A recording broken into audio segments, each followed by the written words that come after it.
this computer. Mm-hmm.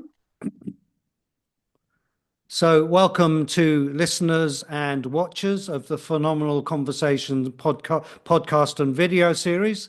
Today, I'm very, very pleased to have Beena Sharma with us. And this is the first in possibly a series of 2 interviews. The first is going to focus on vertical development. Usually after the interview, I give it a title. So the topic today is vertical development. And then the following one will be on polarities, which are 2 areas that Beena has brought a lot to both fields. And I'm really excited to explore with her today. But before we go into the dialogue, I just want to explain a little bit about phenomenal conversations if you don't know already. So phenomenal conversations are aimed to co-create and cultivate regenerative culture and regenerative worlding. And I do that, and we do that by interviewing change makers such as Beena that are living the change. We try to amplify meaningfulness and nuance in an evolving world. We try to also expand imagination in the midst of the polycrisis, and then also ask profound questions. And there's 2 formats. This is the one-on-one format where I interview a pioneer without a live audience, but once a month, usually the last Tuesday of a month, I interview a pioneer, and then we have a live audience that inquires into the questions and issues, and then we harvest the collective wisdom, which is inspired by that of the change maker, but everybody, it turns it into a shared learning space. So that being said, I just want to welcome Beena. Just declare that I know a little bit about adult development, but I haven't studied it. So I'm hoping to clarify some things with Beena today. And then also, I don't usually do a bio. So I'm going to ask Beena to introduce herself and tell us how she came to the world of adult development and what's kind of currently live for you there, Beena. Wonderful. Well, thanks, Dave. First of all, very happy to be here with you, actually, in conversation, and I appreciate your work. I also like that you don't provide a bio, so this gives me a chance to actually say what comes up in this moment. Yeah, great. Yeah. I see myself as a student of human evolution in a way. I am deeply interested in how human beings grow and evolve. And my background has been largely in leadership development, change management, large-scale systemic change. I was raised in India, and I've been in the US now for 25 years. And since I came to the US, I got interested in Ken Wilber's work. He's the American philosopher who's written many books, starting with the spectrum of consciousness and developed the integral framework. And I was so taken up by it because I felt that it explained my development in a way. So when I first started working, when I was a young woman and I had just had a baby, I was really interested in how we raise our children, Right. how we develop our children, because I had a baby. And through some research and reading, Maria Montessori and Joseph Steiner and J. Krishnamurti, I really felt that that's where I wanted to put my energies. Yeah. And so I got involved with a small organization in India that teaches thinking skills. Right. And we were offering alternative education programs in schools, to 9 to 13-year-olds on how to think, because the fundamental position was our schools are not teaching children to think. They are giving them a lot of information, a lot of content, but not the skills to actually ask the questions, to be imaginative, to interpret, and then to draw and abstract lessons from the content. So I got very excited about that, and I did that for 8 years.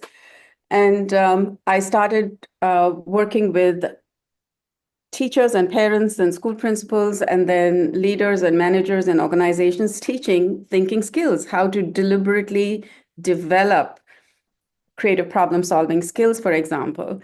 And, it happened that my personal life was getting to be messy.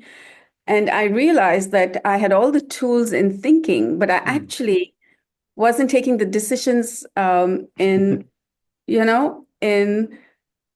integral ways, I should say. Though at that time Yeah. I didn't have the word, or I didn't have the frame, but I realized that I had to look at my emotional development. It was not just about thinking. So I got really interested and invested in emotional development, and I got involved in some foundational classes in psychotherapy. I did process work. There were a couple of associations in India that did group work, group relations work in the tradition of NTL, National Training Laboratories, really looking at group dynamics, looking at the intrapersonal and the interpersonal world, which was a whole new world that opened up for me. And I realized that integrating the cognitive and the affective was really the key to being more adequate, to Yeah. life's challenges. And then I realized that both of these were also of the mind. Right. And I got very interested at that time. Reiki and healing was really important in my, peer group, and I started doing Reiki. I learned Reiki and I got interested in energy work, and I cured myself of two chronic physiological issues that I'd had. They just disappeared after I started doing some Oh, healing right. work. Yeah. So I feel that this particular journey, and there's another thread that I'll mention, but this particular journey um, explicates the lines of development that Ken Wilber talks about. There's the cognitive line, then there's the emotional line, and then there's the subtle energy line. Yeah. And this was my integrative development that Right. happened as a result of my life's experiences. So when I came into Ken Wilber's work, I found that was really profound in my own experience. And I think in my work in human development, I have always seen myself as subject first, meaning Right. I'm looking at how am I developing? What's Yes. the difference to me, and how am I today different than how I was 5 years ago, and what contributed to that? And that has informed me in a way to really think about the impact on individuals. The other thing that happened in parallel was I was teaching, like I said, creative thinking skills to leaders, and discovered that it ceased to be satisfying, because I would do this training program and people would say, that was great, and these are really fabulous skills, and I'm going to apply this, and one of the best programs I've had and the most practical. And then I might meet someone a few months later, and if I would check in, how's that going?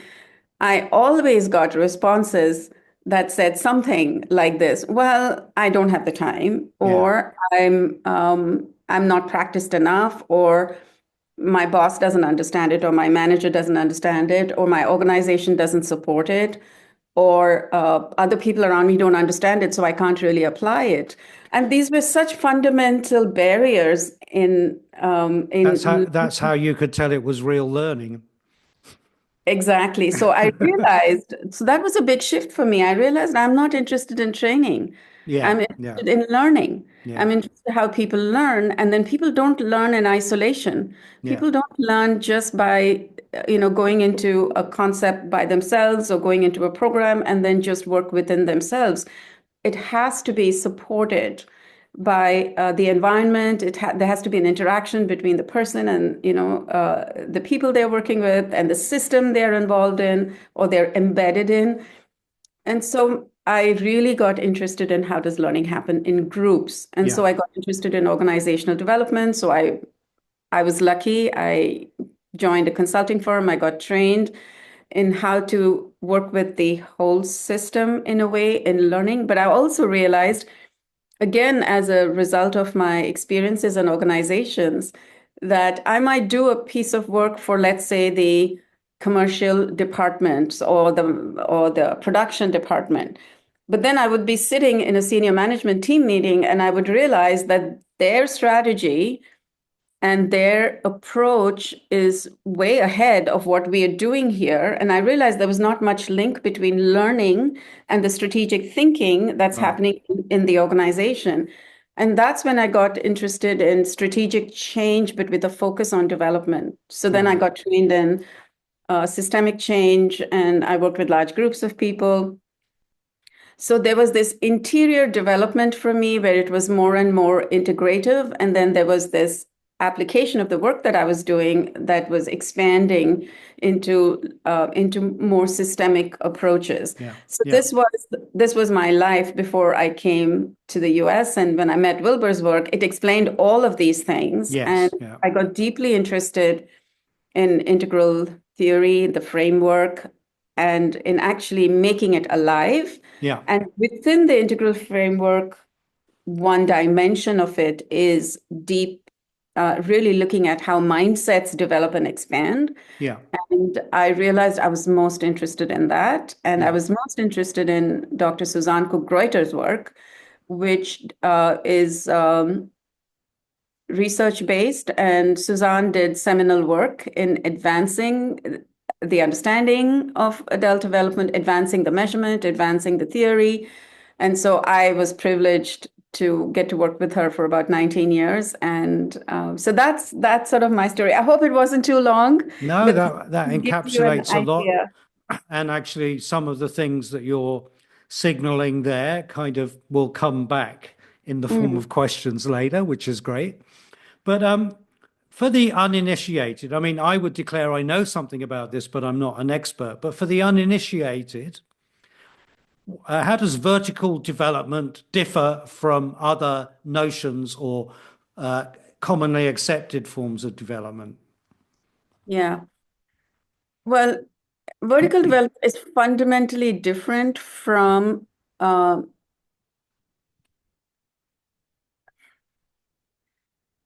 I would say earlier notions of development, where learning and development was basically about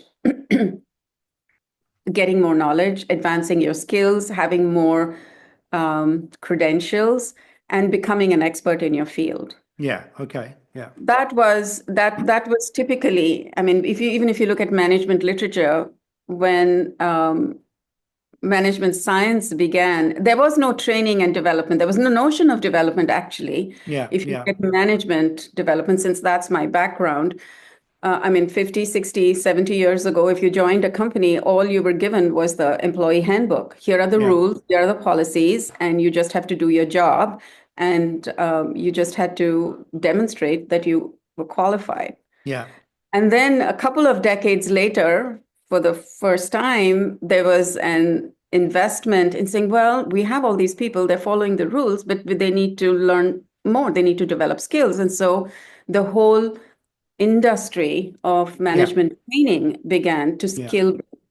But the approach in that skill building was what we call horizontal development, which means that you're learning and developing new skills, but you're not fundamentally changing your worldview or your assumptions about how things are or should be. I mean, I know that sounds very abstract and vague.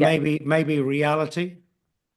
Yes, reality is a big word, but we will. It can't help but using it, and it'll keep coming. It'll keep. But the foundational approach was: you need this information, you need the technology, you need techniques, you need skills, you need the crafts. And if you were good at all these, then you made it. But if you didn't know how to give somebody feedback, or if you didn't know how to collaborate with somebody else, if you were in conflict with somebody and you had a less than functional way of dealing with conflict, then these were not impacted by your skill development. Yeah. So that's one of the distinctions is horizontal development gives you more skills and content and information, but doesn't fundamentally change how you operate your mental mindset, the view of reality, you might say, or the belief system that you have. It doesn't challenge your belief system about yourself, about how to work with human beings, about how to understand the system you're in, and how, quote unquote, the world works. Yeah.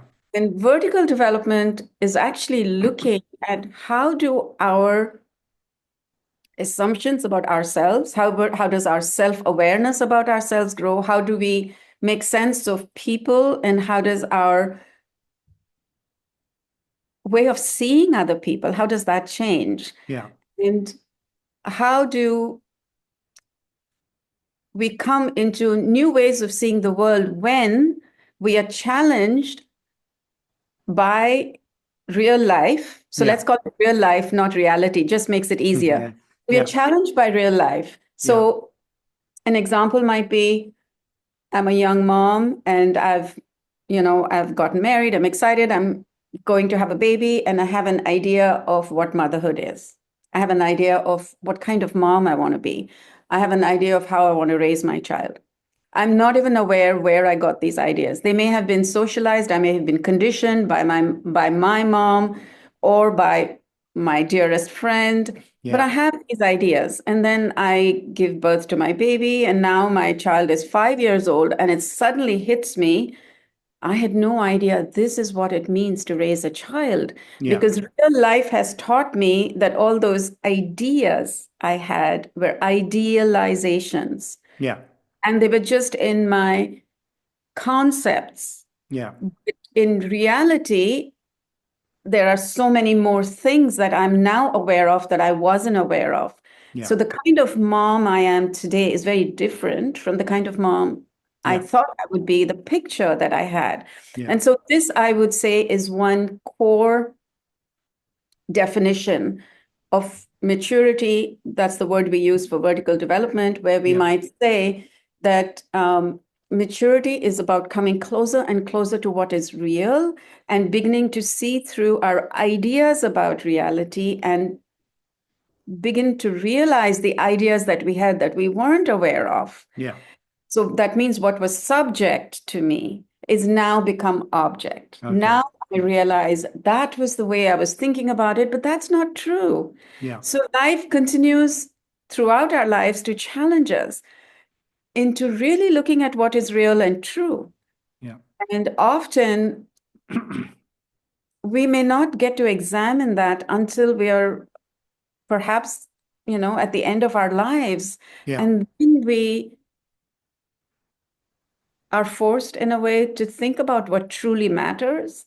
Yeah. And then I might realize 60 years later that I wish I had focused less on my work and more Yeah. on Yeah. being with my children. So these Yeah. are all very, very commonsensical, Yeah.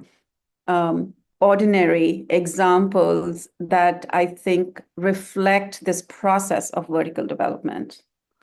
So I hear, I hear in that description of the mother a kind of an oversimplified view of the world that then becomes more complex. Would you say that the more complex self is inherently better, or is that development good or inherently good or always inherently good? How would you assess that? It sounds like it's better, but the experience of it may not feel that way, for example. Great question. Well, first, I would say the example of the mother. I wouldn't say that there's an oversimplified view. I would Mm. just say that there is a particular view that is off from what is reality, but Yeah. it's come from conditioning, and that view Yeah. itself may be complex in its own right. Yeah. But it could be that that complexity is not seen until it gets challenged, and then there's more complexity Yeah. in reality that comes Yeah. online. Yeah. Yeah. So one of the things we say as people grow in vertical development is they are capable of dealing with more complexity and seeing more complexly. Yeah. And is that generally good? Research shows that yes, that's Okay. generally good because it gives you a greater capacity to adapt to what life throws at you. Yeah. Yeah. If you are able to see that complexity, it means you're able to see more Yeah. and you have more choices and more Yeah. ways of responding. Yeah. That would be one. Yeah. Another caveat would be it's not necessarily happier. No. No. It may bring you, but there's greater capacity for absorbing what's not happy, Yeah. of having a relationship with one's sorrow and grief, and there's a greater capacity for joy as well. But you can't guarantee, I mean, that's not what we advocate, that you have to grow through vertical stages of development so that you're going to be happy or you're going to be better in every way. Yeah. I think that's a naive, Yeah.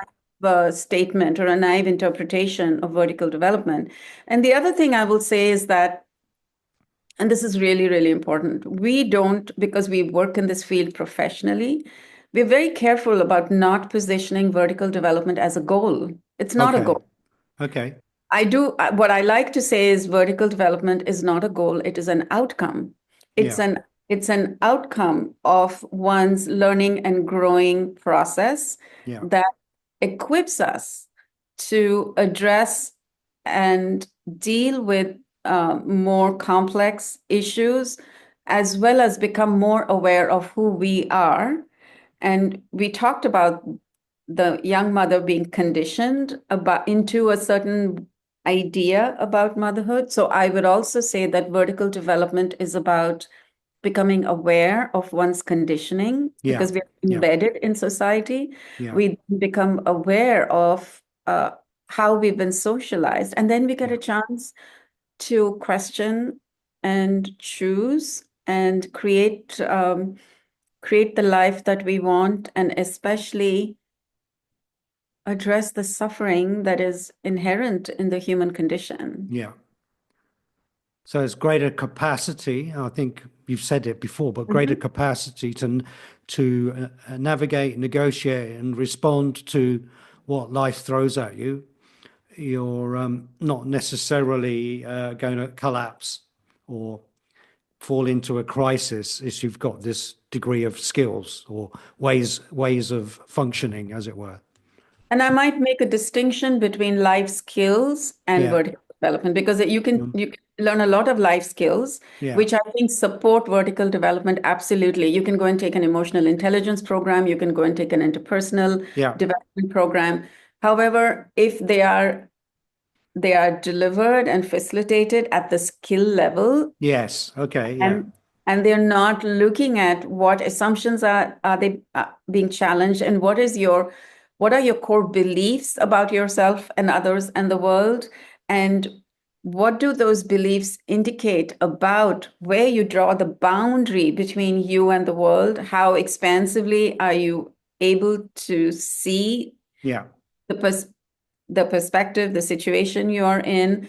If those are not addressed, then um, you're not explicitly doing vertical development, Yeah. even though they completely contribute to vertical development. So I would argue that the knowing about the vertical development framework, knowing about this universal trajectory that research shows human beings go through, and there are many different theories, Yeah. but fundamentally they're all saying some similar things. I would argue that knowing about that frame, applying that to begin to see myself is itself developmental. Okay. Yeah. I would Yeah. say it's psychoactive. So I feel Yeah. like in my personal experience, I feel that working with this framework that describes maturity has made me a more mature person because now I have a reference point that continues to guide me. And that I think is valuable. I think I'm hearing the title in that response about the psychoactive properties of vertical development. I love that. Just to, like you were very careful about language and saying it's not a vertical development is not an end goal, Mhm. it's an outcome. But in the way that we language and think about things, vertical sort of implies higher or better or uh, um, kind of some kind of evaluation, moral, even though it's some kind of moral evaluation of better or not. And I was curious about how you would respond to the sort of pluralist postmodern critique that's very allergic to any form of positioning oneself as being more excellent than another. How have you responded to that in your work? Yeah, I would say they're partially right Yeah, because yeah, because this there's potential harm and danger in misusing this framework as a way to judge people and label people, yeah, which is why doing this work is in some ways fraught and highly sensitive yeah, because when we teach coaches about vertical development, we have to start with all the caveats, all the different ways in which you cannot hold this framework, all the different mm, things you shouldn't do. yeah, So you don't label people, you don't think people are better. So this is not about people, it's actually about the perspective taking. So I mm, separate the person right, from okay, yeah, the capacity for perspective taking. yeah, And some people who have um, more capacity, let's say, to deal with conflicts. Let's say I am in deep disagreement with someone. My capacity to work with that disagreement, my capacity to begin to see how both their perspective and my perspective actually fits in a larger context, to see their rightness and to see my rightness, and then to begin to build bridges. yeah, That would be a quality of vertical development. I would say that is definitely better than if I were to position which would come at an earlier stage of development, the other person is wrong and myself is right yeah. because I feel I have come into the rightness of my views through logic or through training or whatever Research. reasons, research, and I am right and you are wrong. To Yeah, me, the first example I gave is definitely better than the yeah, second example. yeah, So in yeah, that sense, broader perspectives, greater ability to work with difficulties, yeah, to overcome. I mean, there's so many ways so many other things I could say to describe it. So yeah, even when you're working in an organization or you're working in a community, to work at the symptom level, to just work at, oh, this is a problem, let's just solve it yeah, without thinking about what might be a deeper yeah, value yeah, or a deeper systemic issue.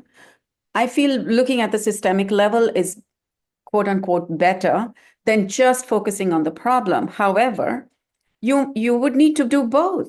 yeah, You yeah, have to look at short term and long term. So this is where polarities come in, which are yeah, such an integral part of maturity. So I know we'll talk about polarities in another in another interview, perhaps. yeah, However, I do want to say that that's one of the bodies of work I have integrated into vertical development, and I might say unabashedly that that's my unique yeah, contribution yeah, is yeah, learning about vertical development, standing on the shoulders of giants, and then really looking at polarity, the wisdom of working with tensions and polarities, which yeah, is again very much part of how all human beings navigate, our lives. yeah. I'd been doing that when I came into Ken Wilber's work. I had already started working in polarity thinking with Dr. Right. Barry Johnson.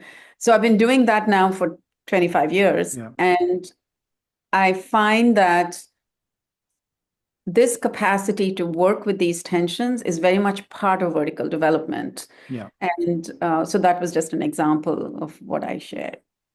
So you mentioned something earlier, and this was something that I sparked my curiosity that I'd heard before. I think I read it in The Evolving Self by Robert Keegan. But there's a kind of notion in his approach to development that talks about making the subject object, which you referred to then. So, and you were talking about seeing one's presuppositions, one's assumptions, and one's conditioning. So I'm wondering if you could just detail that a little bit more about how that manifests and how that refines as somebody matures, as it were, in vertical development. So all of those different elements, or just pick one? Because you spoke. Whatever strikes you in this moment. Yeah, so I think we all have this experience that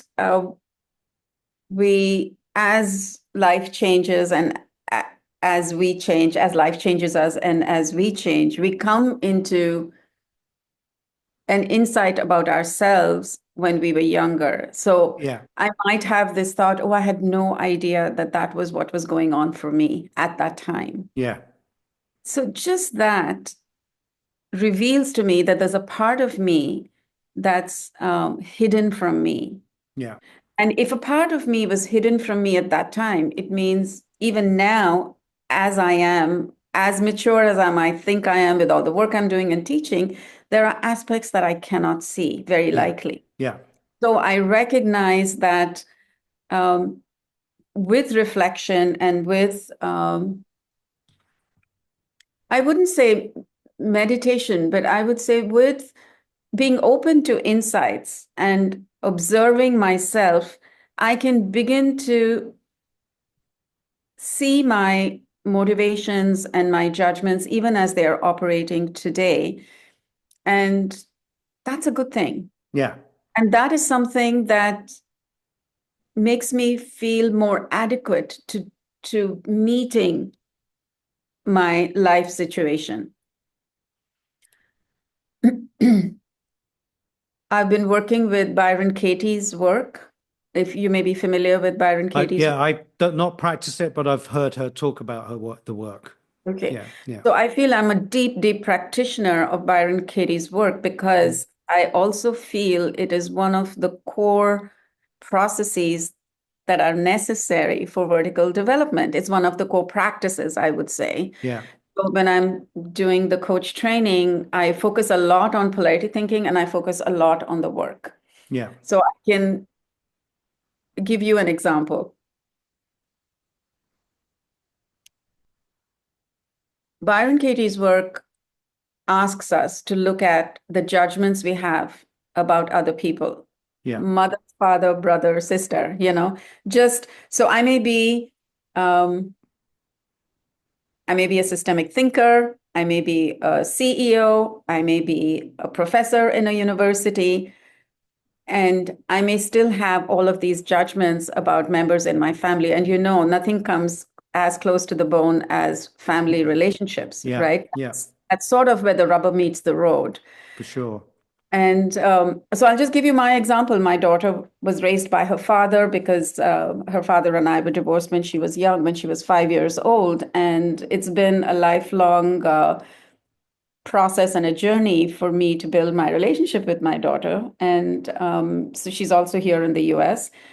And I would say about 6 or 7 years ago, when I had just come into Byron Katie's work in a deep way, I had heard about her for 10 years before that, but I had known about it, but I hadn't practiced it. And I got an opportunity to work with her over many days. And so one of the judgments I had about my daughter was that she is cold and distant, and that I'm the one who's trying to build this relationship. Yeah, And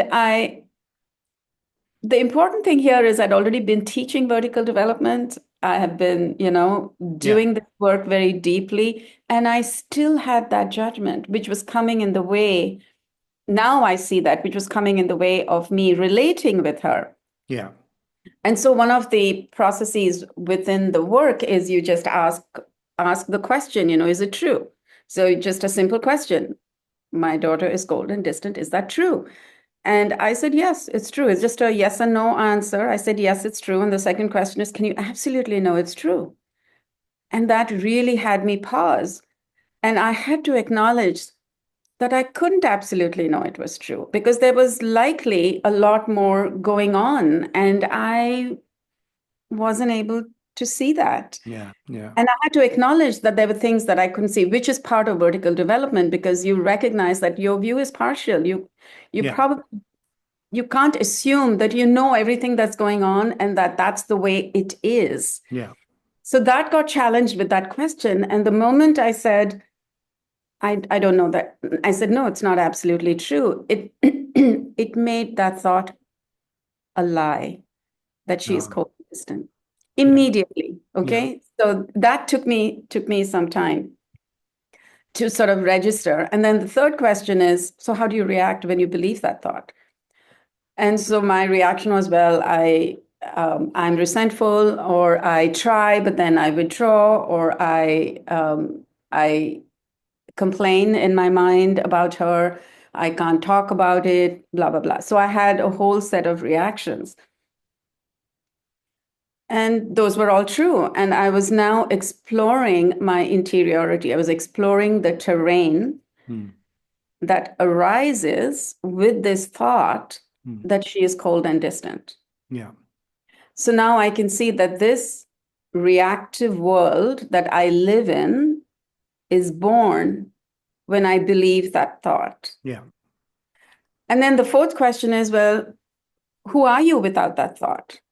And so to just pause, it's like, it's like a silent, meditative, attentive process. And so I really thought about it, held her in my mind's eye, closed my eyes, and thought, who am I if I don't have this thought? And I cannot tell you what opened up for me. Mm. I Mm. saw her as innocent, and Oh, okay. I saw her as vulnerable. Mm. I saw her as having to deal with a lot of challenges that she had to deal with alone as she was growing up, and a lot more things. And they were all, in a way, a grasping of what her world might have been like to be without me for so many years. And it melted me. Mm. And but it was just by acknowledging that if that thought is in there, then something else opens up. Yeah. And I was able to be in that. Yeah. And then what I call the killer question is the turnaround, which is you turn it around and test it if it's true. So my daughter is cold and distant. I am cold and distant. Mm. And that was a bombshell for me because all those reactions that I had were essentially manifestations of my being cold and distant. Right. I was reactive. I was complaining. So I was the one that was being cold and distant. So to turn around and to use it as a mirror to see one's own way of seeing was was literally like a bombshell. I couldn't believe it because Yeah. in my mind, I am the warm person. I am the generous mother. I'm the one who moved from the East Coast to the West Coast to be with her. And so when you turn that around, you're looking for examples that show you that that's true. And I saw all the reasons how I had been cold and distant. And then there was another turnaround that I did. Well, since I'm in the personal story, I'll go that far. And the other turnaround was I am cold and distant, not to her, but I'm cold and distant to the mother in me. Oh, okay. Yeah. Yeah. That was another turn. And I realized that I had not built a relationship with the mother in me that was actually hurting and grieving, even though I've done about 15 years of therapy because it's to explore my own pain and my own difficulties and to just to come to an ease with this situation in my life. And so that the interesting thing was that completely changed our relationship. And I hadn't even spoken a word to her, but I did this work within myself. And um, it opened me up. Right. And she started becoming more warm. Yeah. as a result of this change in me, which was obvious because I had become more warm and she was responsive. Yeah. And I may have lost the thread. I started the Well, story. You yeah, we're asked me. talking about making the subject object, and you were giving this example of the kind of Yes, unquestioned thought form that kind of yes. tyrannized you and your daughter. And I had no And idea. yeah, yeah, exactly. I had no, so that was subject to me and it became object. Yeah, And it was not just one thing that became subject, that was subject that became object. It was the whole scenario. yeah, It was yeah, who I was in it, who she was in it, how I was thinking about it. It was a whole world that had arisen because of that unacknowledged, unspoken thought. So it taught me so many things. So that's one yeah, example. I mean, it's yeah, probably a more elaborate example of subject to object. yeah, But I think what it also taught me was we can question each thought that we have and begin to see that sometimes those thoughts that we believe in so strongly, if they are unquestioned, we don't see that they are illusory. yeah, yeah, And that's a very, very important aspect of vertical development towards the later stages where you begin to become aware that the way you're framing the world can be questioned and can be seen through. yeah. Well, that I think is very, very brave of you to share that with a almost complete stranger, and a lovely illustration, personal illustration that I think the listener can relate to. And also, I think that somehow how a world, I mean, particularly in the dynamic, that intimate dynamic, how one thought form builds and coalesces a world view around it. And then also you as a practitioner, despite practicing this, is sort of one of the ironies of human development that what we teach, we need to learn ourselves. So there's a kind of an irony in there of actually you can't see what you can't see, and that's just sort of the nature of doesn't matter how advanced you are, there's still going to be unconscious dynamics and areas of the psyche that still need to be brought to light. And absolutely, I have to acknowledge that today there are aspects of myself that I'm unaware of, and that they will Yeah, be revealed as new yeah, situations arise. And my capacity to be willing to look and to own it, and then to begin to respond to it, is a quality or an aspect of vertical development. yeah. And I So would say that I would say one more thing yeah, that this applies to all approaches to human development where if we don't apply what we learn to our family relationships, then it's a lost opportunity. I mean, that's yeah, where yeah, again it's the test. yeah, It's the test. How am I learning and growing through how I see my mother, father, sister, brother, my yeah, friend, my neighbor, and then yeah, that gets expanded to the world. yeah. Well, that's a sort of if we want to practice that different world, that's where it needs to start, and Yes. that's one of the more challenging areas. So I'm just leading on from that because I'm conscious of I'll just say time. one thing. I'll just say Yeah, something. When you say that's where we need to start, I probably wouldn't say it that way yeah, because it's not that you have to start there only then. You can still build a capacity to work with the world at large. But if you don't do this, then it's partial. yeah, yeah, Then yeah, you're missing a whole world. So you could, yeah, like, in so many ways, I started with the world and then came yeah, to work yeah, with yeah, my family. In fact, yeah. in a way, you need to build those capacities to be able to apply to the most Yeah, challenging yeah, areas. Okay, well, I get that and I areas. recognize that.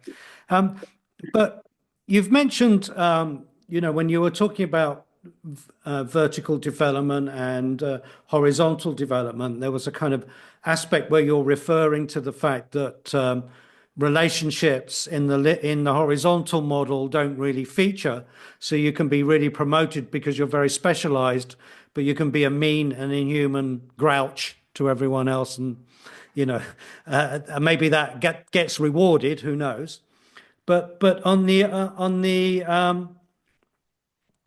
other side of it, and then this whole illustration with this relationship with your daughter, because I'd say that could be a critique of the study of adult development, of it being very too individualistic and not taking account of the relational and the complex situations that form the self. So I'm wondering in your work how you respond to the relational, because of course we grow up with our mother, our family. The relational ultimately forms, and the cultural forms a lot of the bedrock of the persona. So how does it seems to be if you look at the models, there's the magician, there's the achiever, there's all these different descriptions of individual attainments or symptoms of their attainments. So what would you say to the critique? It's not socially focused enough, or not on the kind of ecological nature of the human. I Well, mean, I that might has be not so, that might be an ill-informed question, but I'd love to hear your answer. no, that's actually a completely baseless conclusion that this is just about the individual, because the fundamental stance is that the individual is at first a product of society. We Okay, yeah, are always embedded in relationships, and vertical development is actually how do we engage in those multiple relationships that we are embedded in, and how do we work with them, and how do we emerge from being conditioned by them to actually creating the conditions for a more healthy, more flowering, more flourishing, more mm, fulfilled life.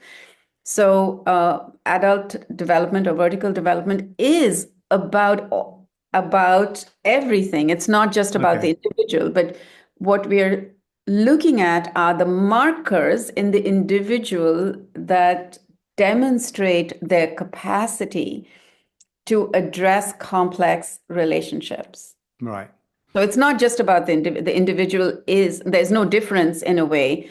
yeah, Cannot find the boundary to myself and the world. I'm completely interdependent and embedded in the right, world. And okay, so well, I would say that I would say this comes back then to also the labeling of people, that because you have this capacity, therefore you are at this stage. yeah, yeah, And we actually, that's one of the big caveats. We don't hold it like that. We don't teach it like that. We don't reduce a person to the stage. We do have an instrument that gives you an idea about your trajectory and your profile, and it will reveal to you your automatic way of functioning yeah. because of the way it is, the instrument is structured. But that is a very narrow way of holding vertical development. We're actually looking at the whole spectrum. We're looking at what parts of you are ahead of you, what parts of you are, behind. Where is your foot nailed to the floor? Um, where is the ceiling Mm, of your development? What are your growth edges? mm, And so it's more looking at your unique world and how does this abstract, universal trajectory of vertical development, how is this living in your life? And what aspects of these different stages has your unique life yeah. substantiated, Okay. has it actually shown you or given you a chance to navigate? So I think that question shows the limitations of my own studies in the Well, field. but it's natural because that Yeah, is the overt, very sort of obvious conclusion is, oh, yeah, there are all these stages. This is only about the person. But if you go a little deeper, then you can begin yeah, to see how it is yeah, actually engaging with all dimensions yeah. of this human life. So I'll finish off with one question that sort of relates to the challenges of the world and relating it to vertical development, because we need a level of moral and ethical sophistication in the, disruptive, polarized, conflictual world that we're in. And what does vertical development say about moral and ethical development? What contribution can it make to create leaders that can do good for the world instead of destroying it, as many seem to be, or very limited in their response to complex challenges of climate change, species extinction, ocean acidification, and all the rest of it. So, Oh, that's such a big question, but well, if you maybe we could go into it another time if you've got a short answer, yes, or yeah, yes.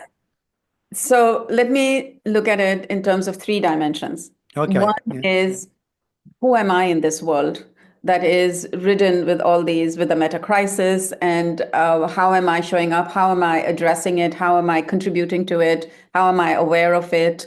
How am I concerned about it? How am I invested in it? Or is it's all out there, it has nothing to do with me, and I just go do my job, pay the taxes, come home, and then enjoy my life. yeah, yeah. So you can see that difference. We can see that happening around you. Right. And the Yeah, fact that I am concerned and invested and that I have a role to play is a more enlightened view. It yeah, is yeah, a more mature view. And just to your earlier example about vertical development and you may be mean and grouchy, that feels a little extreme to me. So I would not pit those two. okay, You can also be a late stage person, and in situations you can be mean. I probably was mean and grouchy to my daughter, when yeah, at some time. yeah, So I just wanted to be clear about that. So the one dimension is myself, my self-awareness, and who am I in the world, questioning and evolving my own identity. Who do I take myself to be? yeah, yeah, From an independent, disconnected human being living a small life yeah, to all the way being the cosmos. yeah, I am the cosmos, right? yeah, Because I am part of this universe and I am the universe becoming aware of itself as well. yeah, So that's one dimension. Another big dimension is how am I interacting and working with other people and with communities in various configurations, whether it's my family, it's my neighborhood, my community, my country, the world. yeah, Where do I draw the yeah, line? And how am I able to work with differences with how am I able to collaborate across boundaries? There are so many boundaries that divide us that we're socialized into. Do we recognize these boundaries? Can we push those boundaries? Can we redefine the boundary to include more and more and more? yeah, And that is definitely something sorely needed to address civilizational risk. yeah, If I see this is all about my people or my country and not about that country, then all of Earth is suffering. yeah, So that would be the second. And then the third dimension would be how am I looking at problems? yeah, How am I coming up with solutions? Am I looking at short term, immediate? Am I looking at just the symptom? Am I looking at all the interconnectedness, the web? Do I have the capacity to even begin to grasp what might be called wicked problems or polarities? And so sharpening my thinking in really knowing where to begin to take action, both in the immediate, short term, medium term, and long term. Am I thinking about legacy? Am I thinking about how we got here? So my capacity to address issues, so we won't even call them problems, to yeah, address systemic interconnected issues, um, that is an aspect also of greater maturity. yeah, So at least these three dimensions, I think vertical development offers us an opportunity to deepen and expand our capacities in these three areas yeah, that I think can support how to work with the world for resilience, for civilizational yeah. resilience. Well, that sort of describes how when I'm teaching and I'm trying to impart this through my own work, I'm trying to get people to have that I, we, world connection, as it were, through themselves every day, through their relationships.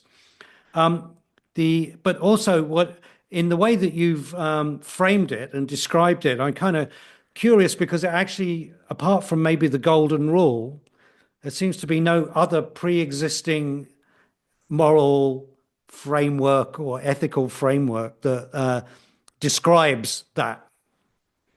I mean, that just seems to me Yeah, because I'm often feel there's a vacuum of morals and ethics in the world, partly because of the breakdown of the church and secularism and postmodernism and all the rest of it. But there doesn't seem to be much explicit arising in terms of, you know, what's the guidance? I mean, what you've described resonates with me deeply, but it sort of seems to have no precedent in what's come before, maybe except for the golden rule. Well, ethics is about doing the right thing. Yeah, And that is something that emerges as we begin to parse our world, the interpersonal world, and the world at large. yeah, And I do believe that as we have greater capacity, if the fundamental premise is that I need to take care not just of me, but of you too. yeah, Just yeah, so basic, so fundamental. That is ethical. yeah, To only take care of you also is unethical. If I don't take care of me and don't take care of you, that's not good. If I only yeah, take care of me and don't take care of you, that's not good. yeah, And it's up to us to take care of each other, and then it's up to us to take care of the world because we are dependent on this world. To me, yeah, yeah, that's ethical. And so I think ethics is an emergence out of yeah, greater maturity, mm, with the caveat being there is a capacity to really be honest with oneself, because we also have the capacity to fool ourselves and to yeah, delude yeah, ourselves, to yeah, tell stories that make us feel comfortable. And so, to the extent that we are willing to question that, I think we would move yeah. toward a greater ethic.